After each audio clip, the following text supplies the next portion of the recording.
reason is well known. We have a country that invaded a neighbor, and there are many that find this so unacceptable that being in the same room with representatives of this country is difficult.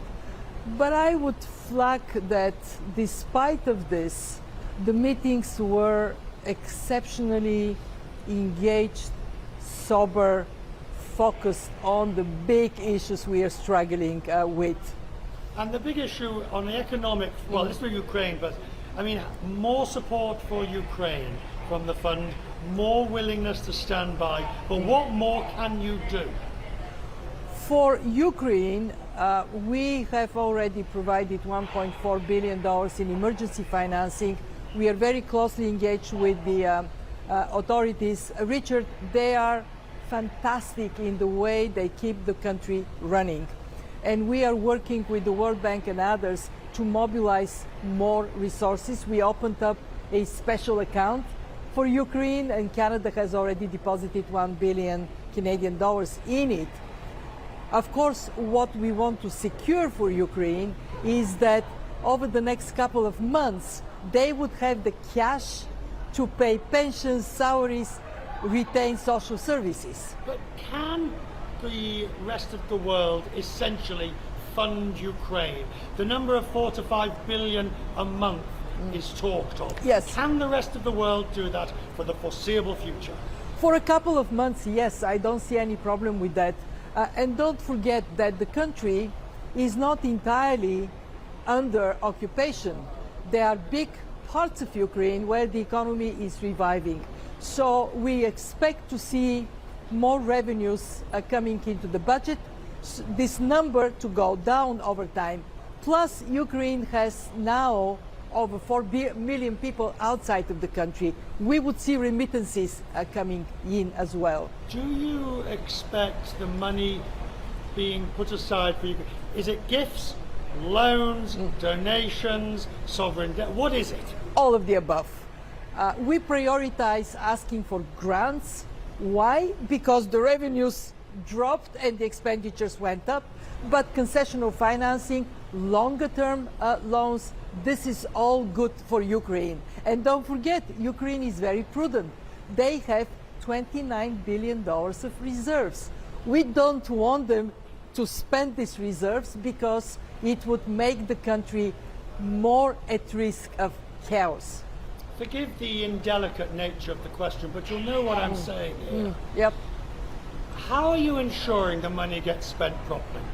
Once we're in billions, yes, sloshing around, yep, a billion here, a billion there, how are you making sure some isn't being siphoned off? So part of our privilege in Ukraine is that we have had multiple programs, and we have built accountability mechanisms to see how the money flows from the central government to regions to people.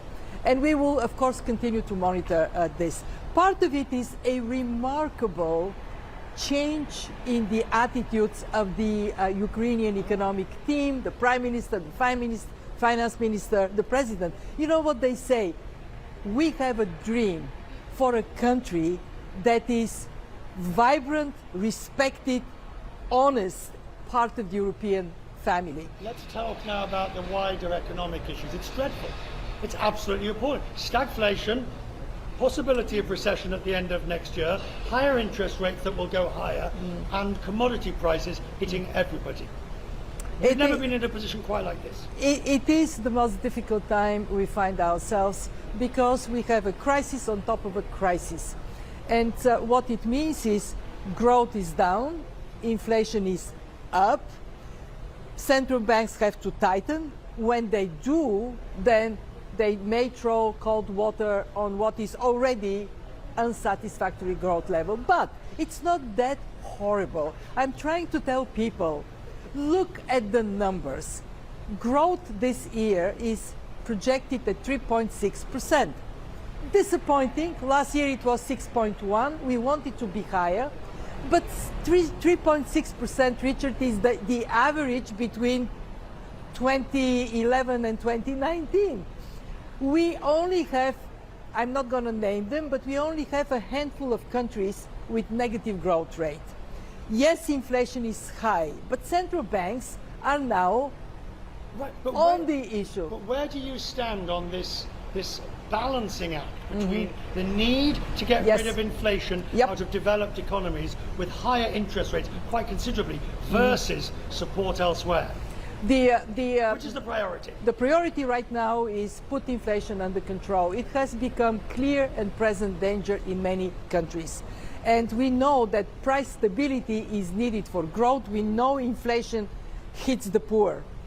When central banks tighten, they need to tighten carefully and they need to give forward guidance how this is going to happen. And then comes support for the vulnerable countries. The role of the IMF in a moment like this, very high. Can essentially what policymakers are trying to do is what they used to call, the old three-card trick. Yeah. You can't get everything right at once. Yep. Inflation, growth, Yes. Help for emergency. Can they do it? Can they juggle these three balls? I'm pretty confident that they can do it because central banks over the years have built competence and independence. And they're now very seriously dealing with inflation, mindful they do not want to suffocate growth. But the sequencing at this moment of time is address inflation when it is a risk for the economy, prioritize your spending. Some of the spending may have to wait for the future, you may need to tighten, and then make sure that you look into a productive structural change. Let's remember, before the crisis, we were short on structural policies. My predecessor used to say, the sun is shining, fix the roof. What did we find out? You fix the roof when it is raining. Well, now it rains.